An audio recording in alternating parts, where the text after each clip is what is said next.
This is Del K. Bridget, and this is The Real Spiel. We're back again with our nurse practitioner, Melissa.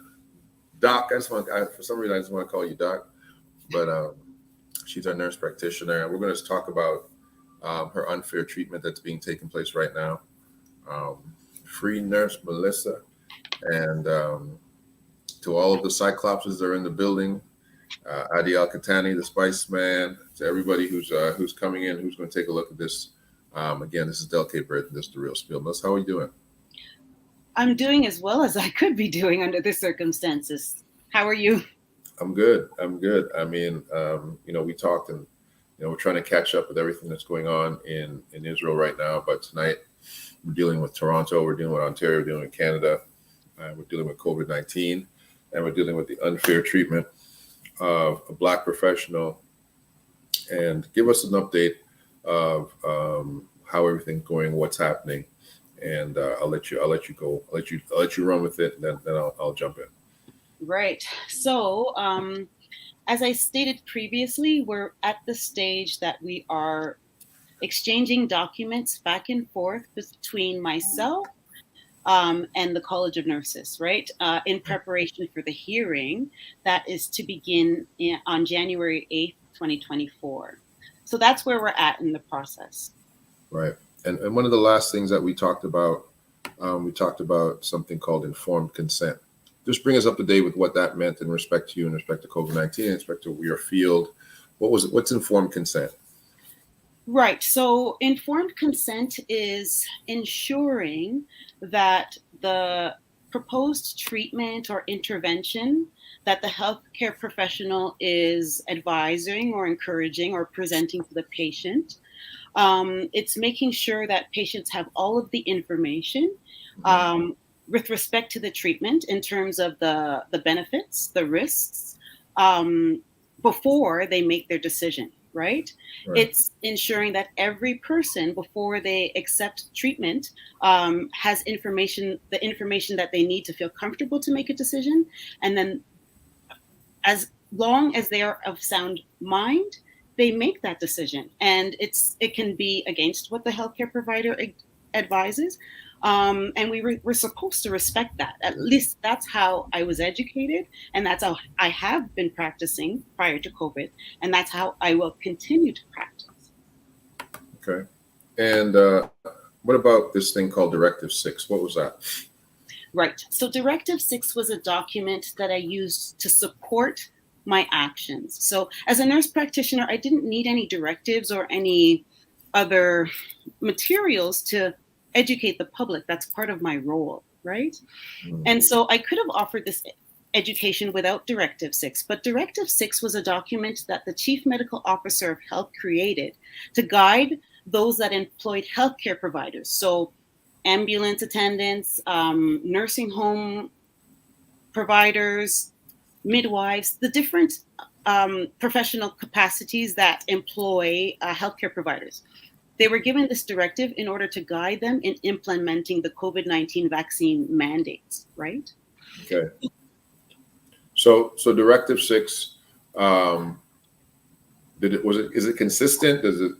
Where can I find it? Is it still out there? So no, Directive 6 is no longer on the Ministry of Health website. You cannot find it there anymore. Really? Yeah, they've taken it away. And in fairness, they did rescind Directive 6. I think it was in March, maybe, of 2022. So I guess when they rescinded the document or revoked the document, I'm sorry, they wiped it from their website. But luckily, I have copies. And I think, yes. What, did anything replace it when they rescinded it? No. Okay. Now, you were under a particular mandate of how you were supposed to, as a practitioner, give instruction. Did those kind of things change? Like we were discussing how the ministry had basically provided you with a guideline, and then somehow that guideline had changed. Could you explain to us, break that down to us, tell us what that document is, and let's go from there. So there's actually a couple of documents that changed throughout the pandemic. I'll first speak to the Directive 6. Okay. So Directive 6 was first issued, and the date on the original document says August 18th, 2021. Okay? That's the date of version 1 of Directive 6. Right. It's an approximate 26-page document that was actually amended on February 2nd of 2022. So there's a version 2 of Directive 6 that was published by the Ministry of Health. This 26-page document was altered in only one small paragraph of that document. And the alteration of Directive 6, that little area, was the area that supported what I was doing. It supported my providing education, and having people have the opportunity to decline based on being informed. So that was the first. So under Directive 6, it said that, and just so to bring people up to date, you've been suspended from being a nurse practitioner. So I have, but not currently. I was suspended for a short time, and that's another video in and of itself. But currently you're not in a position where you're I'm not suspended. I'm restricted. You're restricted. Yeah. Right, I'm restricted in that, and the worst restriction is that I need supervision to represent myself as a nurse. Right. And that's tough, right? Right. And so the intention, of course, was to make sure that you couldn't earn. That's what it feels like, right? Yeah. Well, ultimately, it's clear, and then you still have to go, before particular tribunals. Yeah, my hearing is in January. It's January 8th. I actually have to defend myself in court for educating the public. And every time I think about it and actually articulate it, it hurt. It makes me feel, it's upsetting, right? Because essentially what I was doing is what I signed up for. Right. That's my job as a nurse. But you were doing it under the mandate per se of Directive 6 in one form, and then they eliminated aspects of it and changed it into something else. Give us an update on what. Yeah. So let me be clear. So Directive 6 version 1 was issued August 18, 2021. Right. There was another version of Directive 6 issued on February 2nd, 2022, and I want to take note of that date, because that date was 5 days before the College of Nurses restricted my ability to practice nursing. Okay, and I think that proximity in terms of the date of the alteration of the document and the date that I had sanctions placed on my ability to practice, I think it's a significant factor. Absolutely, because it shows they're watching you. It shows that they changed the document to coincide with what you were doing, and then they waited. Of course, you're not going to. How quick were you aware of the change? Is the question. Well, I wasn't aware of the change until I was submitting documents to the College of Nurses in my defense in April.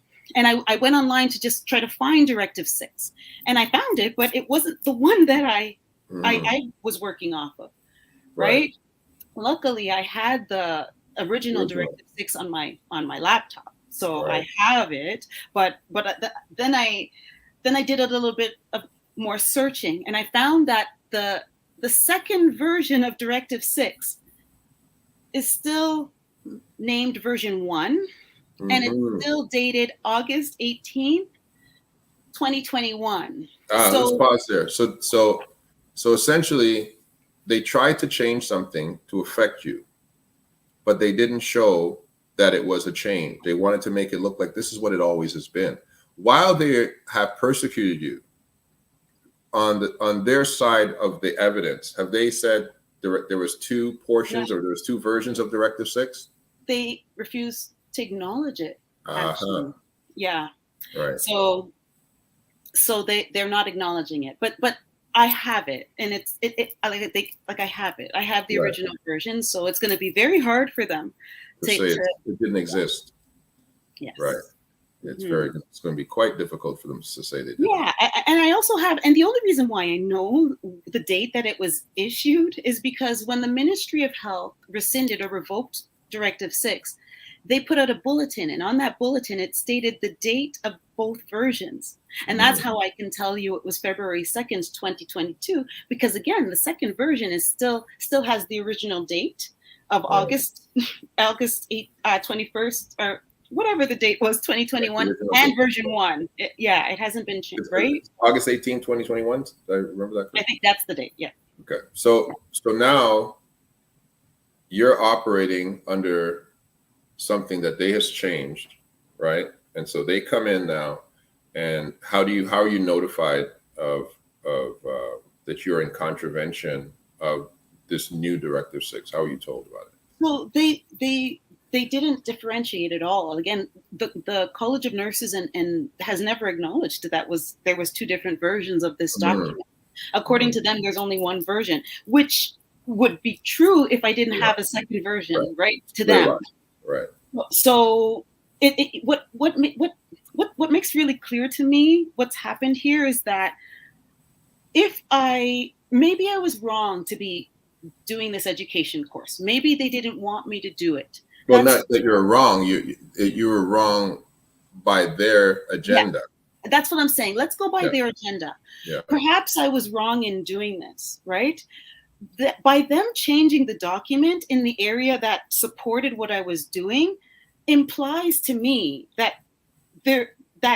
I was right in what I was doing. It was reasonable for me to interpret the document and implement it in that manner. Right. Do you understand what I mean? Right? You're basically saying that if you were wrong in the first place, there would have been no need to amend the document. Thank you. But the amending of the document was required in order for them to actually prosecute you, because they realized that you were in compliance with Directive 6. See, that's what I would have to. That's what makes sense to me, right? That's what makes sense. Right. And the tribunal now. Has anybody ever challenged the tribunal? So because I like to have information. I went, and this is all public knowledge for anybody that's ever interested in finding out about legal proceedings. It's all there for public knowledge. There is a database that I can check all of the College of Nurses cases, hearings that they've had, and you can go back as far as, I don't know how far you can go back, but I went back as far as 2019.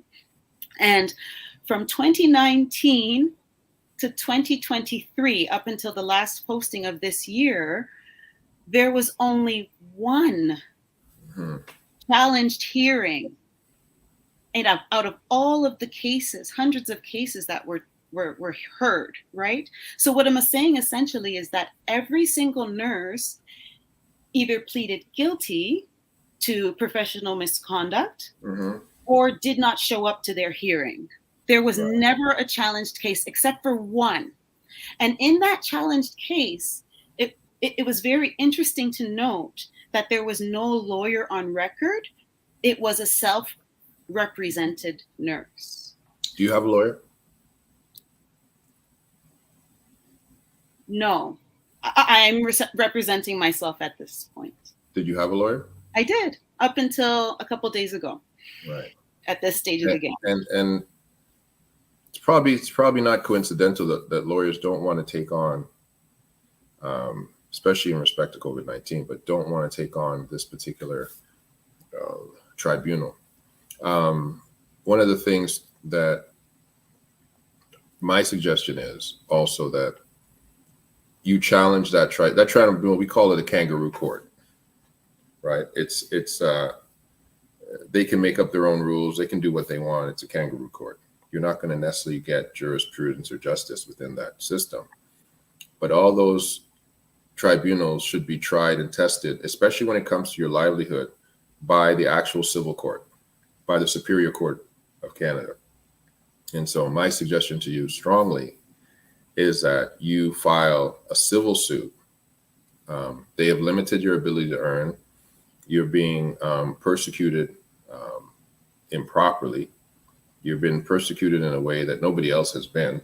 I'm sure other nurses who are going through their so-called investigation, their suspensions did not come down like yours. They were probably still able to earn. Am I wrong? Absolutely. I've had time to review that data as well. And there are nurses who are accused of so much more heinous crimes than myself who still can practice without supervision, right? Absolutely. Without any restrictions to their practice, which yeah. You've come down on something that nobody wants to talk about. Justin Trudeau the other day in Parliament stood up and said, 80% of Canadians were vaccinated. 80% of Canadians allowed themselves to be vaccinated, right?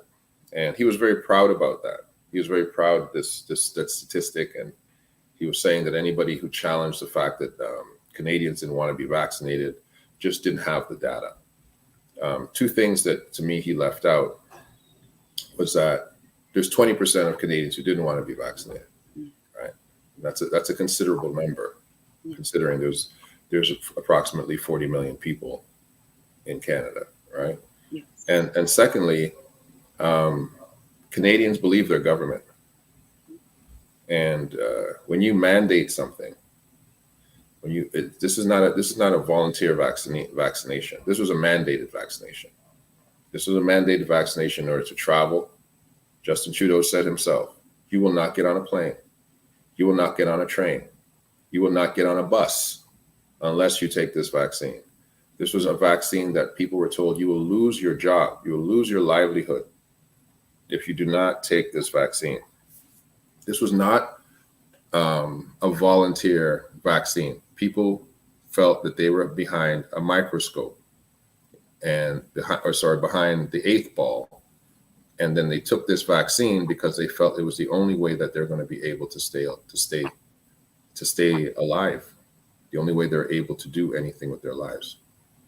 So there's something to that. There's something to be said to that, and we should understand that this is a major thing in Canada, and it's a major thing in the medical department to challenge a mandate like this. It also opens up precedent for people who are looking to sue the government, sue doctors, nurses. They don't want to open this up. And so you don't just represent an issue of so-called misinformation. You represent a national campaign, an international campaign to ensure that people were receiving a vaccine that everybody knows did not have the research behind it, did not have the peer review behind it, we did not have the information behind it, and that you weren't put in a position where you're allowed to not take it. Most Canadians were forced to take it. You're absolutely right. Yeah. What I want to come from this and my whole situation is for us, for us to take a look at the governing bodies of professional organizations. Okay, yes, thank you. Right. This is huge. These organizations have all power to make life-altering decisions without any checked balances. There's no checks and balances to it. I know there's another popular case out there, Jordan Peterson's case, where his regulatory body, also here in Ontario, is sanctioning him in a way that shouldn't be, right? So this is another example. The College of Nurses needs a microscope over them, and they need to be really looked at, because essentially what they have done was I've already had punishment. I haven't had my hearing yet, right? So if I'm found guilty, there's still more of a punishment to come, right? I've had almost 2 years of restrictions on my ability to earn. I've been economically violated, right? Because I educated the public. This is not a scenario where you are practicing medicine in a way that was not according to a nurse practitioner. You were giving people information. The College of Nurses needs to answer to why they treated me like this, right? I think it's of the public's best interest, right? Because their mandate is to protect the public. Right. Why are they treating me like Information shouldn't be a threat to right? medicine. Thank Information should be something that causes medicine and science and the public care to be something that helps. And it's clear that this was information that they didn't want to be out there. They didn't want it to be out. And as a result, they've done this to me. And it's wrong, right? They have to be held accountable. And that's my ultimate goal for all of this, is for the college to be held accountable for treating me like this. Right. We can't and to get restrictions off so that you can just go out and be you're the example of Black excellence that and doing. Not many people can do what you do. Period. Not many people have the mind to do it, have the desire, the call to do it. And so when you have a Black woman of your pedigree deciding that it's not only your job to go out there and to be a public healthcare professional, but to make sure that you hold the government accountable to anything, because the government is not they're not medical they're not medical health practitioner. Justin Trudeau doesn't have any medical training. Yeah. Right. And many of the people who mandated this don't have medical training. Yeah. They say they relied on the medical training of other people in respect to this. But when government is telling people that you must administer vaccines, you must do this, this is a whole different ballgame. This is a whole different ballgame. Right. Absolutely. And if you get into the religious mindset with it, where many of us in the Christian side of the conversation are waiting for the mark of the beast, right? A mark that you must take in your hand and that you're not able to buy, to sell without the mark.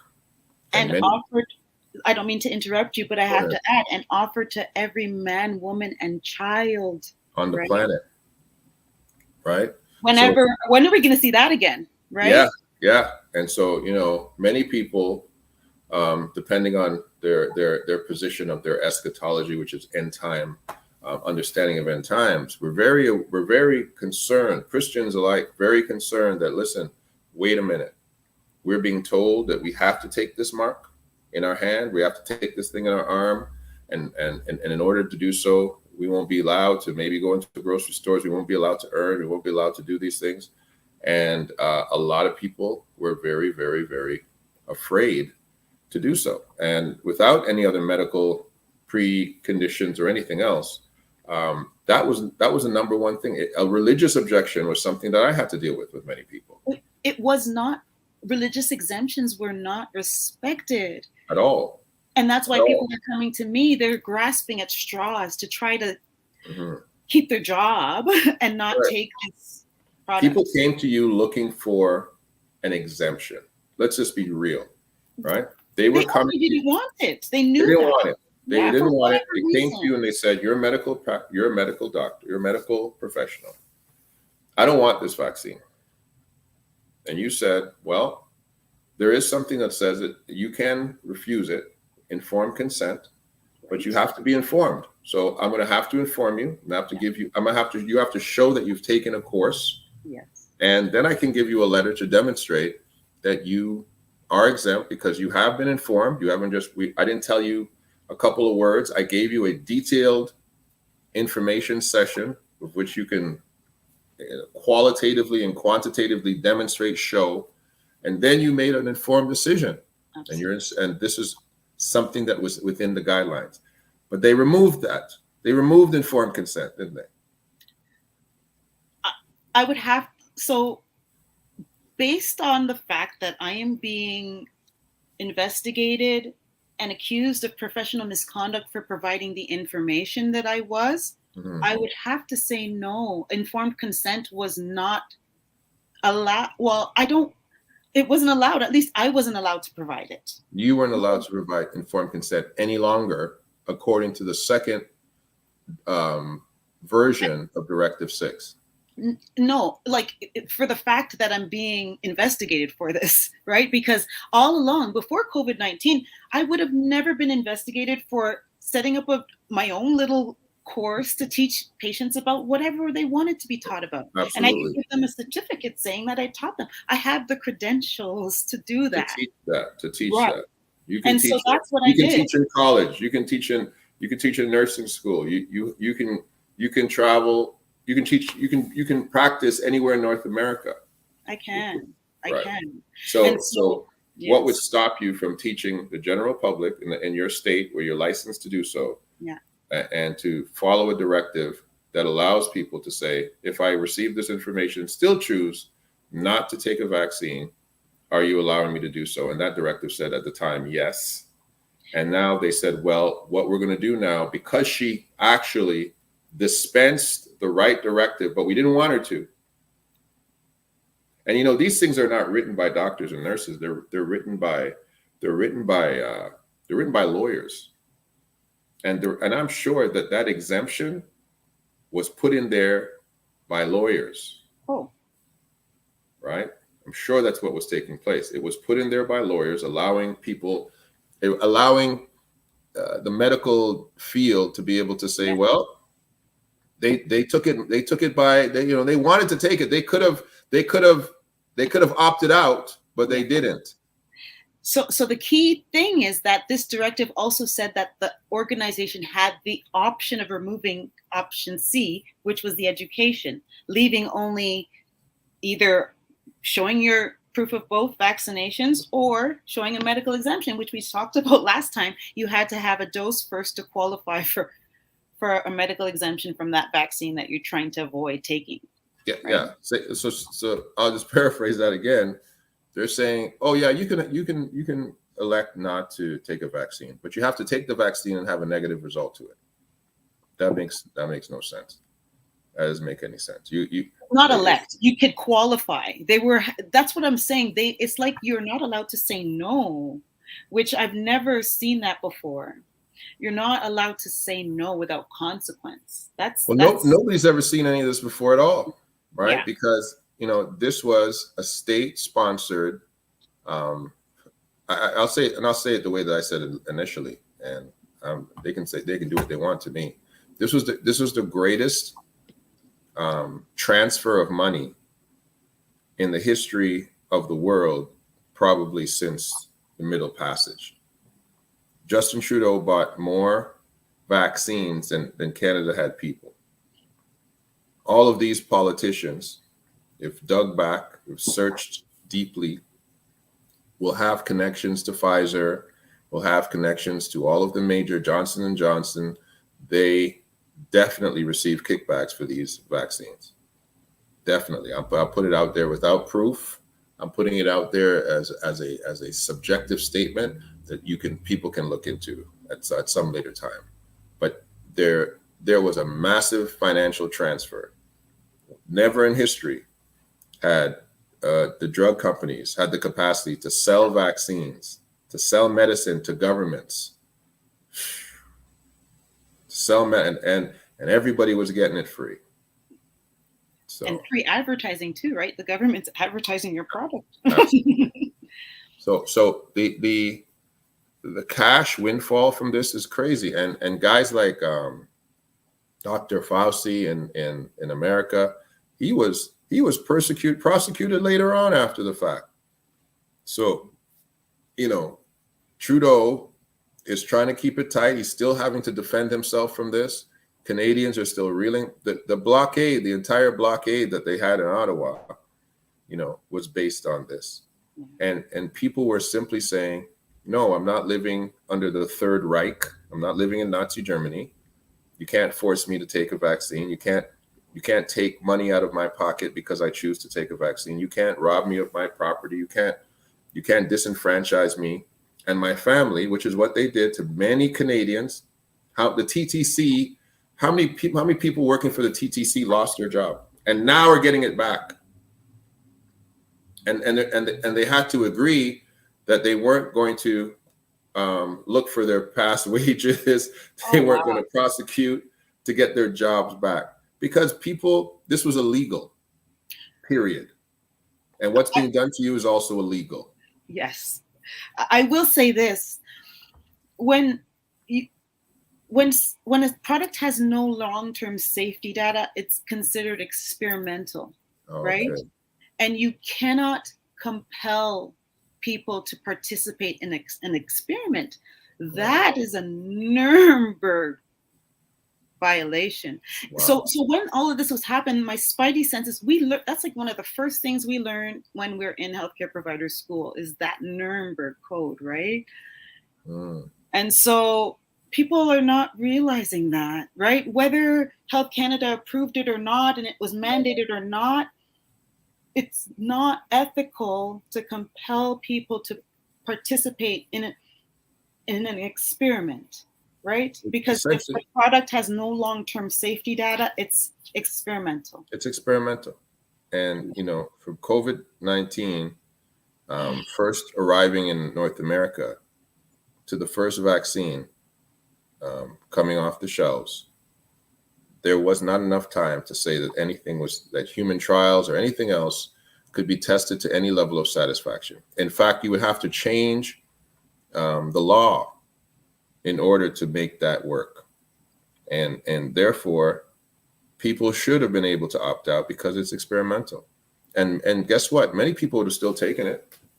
Many people said, you know what, I'll still take it. Hey, I don't, experimental or not, give it to my child, give it to me, give it to my grandpa, give it to everybody. Exactly. And some people say, I'll take my chances. Exactly. Right. We should have been given that option. You said it quite beautifully. But the people who decided they didn't want to take it, Trudeau made it seem like we were a risk to the population, that you're just being a bad Canadian. I heard people like Kareem Abdul-Jabbar say the same thing. I don't know where he got his medical license from, but apparently every single pro-vaxxer became a medical practitioner. They were either scared to die, which I understand, or they became an expert overnight. Yeah. People were running not for the first vaccine, not for the second vaccine, running to the third vaccine, running for what were they referring to them as they continue to come down the pike? All of the additional vaccines after the second, what were they referring to them as? Boosters. Yeah. Right. And it got to the point where it became silly. Like I don't know how many boosters came down the pike. I don't know how many, but it was a few.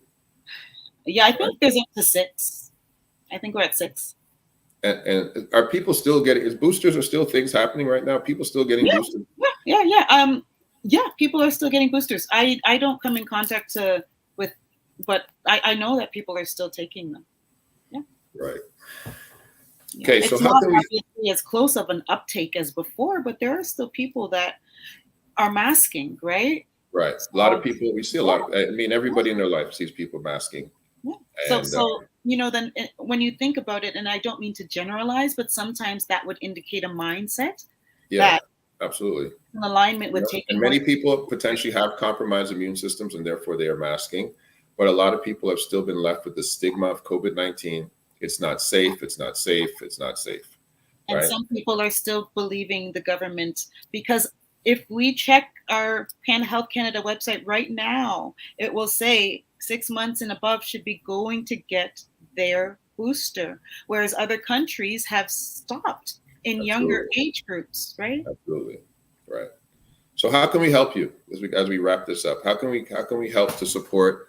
I believe I'll put one thing out there. You need legal help. You need a lawyer. You need a team of lawyers. You need civil lawyers. I want to make sure that any lawyer that sees this understands that this is a case that you should take. This is a case you should jump on. This is a case, listen, don't even think about money. You can make your name with this case. Take on the government. This is a great candidate to have, right? Take on the government and make a decision and decide that you are going to challenge, you're going to challenge the government with this.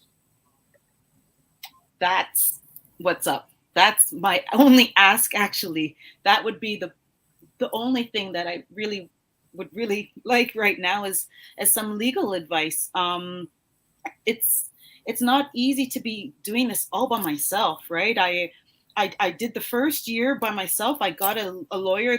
And I went through 7 lawyers to finally find this lawyer that I got in January of this year, right? So this process started in November of 2021, and I did it alone until January of 2023, right? And last week, right, or this week, I'm sorry, a few days ago, he's no longer my lawyer, right? So Right. I'm alone. And it's not for the weak of heart. No. Period. So some guys, he wasn't up for the fight. So we need some lawyers who are up for the fight, individuals who understand charter law, people who are willing to challenge the federal government themselves, and people who are willing to come to the rescue. I wish we had organizations like they do in America, these national organizations that are ready to come to bat for you. But Canada doesn't have things like that. And they've also attacked her pocket so that she can't pay you the kind of money you need to fight. This is how it's been intended. We need to challenge them. We need to challenge them civilly, because the Kangaroo Court will do what Kangaroo Courts do, but we need to be able to make sure that we can sue the pants off them. And according to the constitutional right and the rights of this young woman to be able to practice something that she spent a lot of money and a lot of time to become, and the fact that they're treating her not like anyone else. So is it racially motivated? We don't know. And we're not giving them the benefit of the doubt, period. Yeah, and hopefully taking a look at this triggers a broader look at the oversight of these professional regulatory colleges. Right? Absolutely. And I'm going to say a couple of names intentionally. I would love to see the great Dr. Leslie Lewis, MP. I'd love to see her take on this project. I'd love to see her become a spokesperson to this. I would love to see some of our Black judges, Judge Tulloch. I'd love to see you step up to the plate with this. Who else here? Donald McLeod, Justice Donald McLeod. I'd love to see you guys come up to the table and say this requires judicial review. Do not allow a Black person, a Black professional, to waste in the wind while you sit on your hands, while we play politics, while we stay safe in our positions. I called your names on purpose because I trust you, I believe in you, and I believe that you're the right people for this. And don't allow this woman to sit here and for her life to be wasted away just because she treaded into territory that few would travel. Thank you so much for this, Del. Honestly, I appreciate you so much for providing your platform as an opportunity for us to put out the plea for help, because I would really, really, really appreciate it. Yeah, and I'm willing to do as much as I can. I got lots of research skills, and I'm learning lawyering skills. So you've got me as a resource to help. Absolutely. Share this, everybody. Share it to your platform. Share it to all your platforms, to your friends, to your WhatsApp groups. Share it on your YouTube. Share it on your Instagrams. Share it everywhere you can. Tell us when you're going back to court. January 8th is the first day of my hearing. Okay, so we're gonna bring you back a couple of times before that and make sure that we lambaste the internet, right? So agenda number 1, let's find you legal representation. Thank you so very much. Okay. My pleasure. Bless you. Thank you for coming on. Thank you for sharing your story. Thank you for being brave enough to stand up for us, and thank you for being the exact representation of what Black excellence is. And I'll say this too. The Bible says that all things work together for good to them that love the Lord and are called according to his purpose. Doesn't matter what they do here in Canada, because somewhere in the world, someone's going to say, this woman has too much courage and too much intelligence, and she's too qualified to sit there and to be wasted away. You will, at the end of the day, you will prevail. Thank you. Thank you so much for that. Thank you. Thank you. Thank you. Okay, so good night, everybody. To all of the Cyclopses in the building, this is Del K. Brereton, courtesy of Nurse Melissa and the Real Spiel We'll talk to you guys another day. We'll see you soon, and have an amazing weekend. Good night. One love. Blessings. Bye-bye.